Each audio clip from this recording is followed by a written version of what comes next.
আমাদের বাড়ির পাশে ফ্ল্যাটে এক দিদির ছেলের ছিল জন্মদিন। তো সেই জন্য আমাদের বাড়ির সবাইকে ইনভাইট করেছিল। আর ওরা দেখো খুব সুন্দর করে গেটটা সাজিয়েছে, ঘরেও অনেক কিছু ডেকোরেশন করেছে। তারপর নিজেদের একটা সেলফি তুলে নিলাম, আর তারপর সোজা চলে গেলাম ছোট্ট বার্থডে বয়ের কাছে। সে তো খেলাধুলো করতেই ব্যস্ত, আর যে গিফটগুলো পেয়েছে সেগুলো খুলে খুলে দেখছিল। এই বার্থডে বয়ের নাম হলো হিয়ান, খুব মিষ্টি নাম তাই না? তারপরে আমাদেরকে খেতে দিল, স্টার্টারে ছিল কেক, কফি, পকোড়া। তারপরে আমাদেরকে ডেকে খেতে নিয়ে চলে গেল।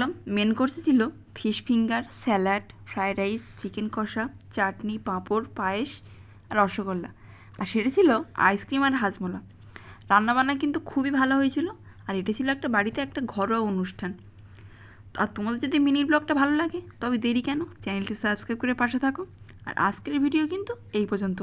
ভিডিওটা যদি ভালো লাগে বন্ধুরা, লাইক করতে কিন্তু একদমই ভুলো না। সবাই ভালো থেকো।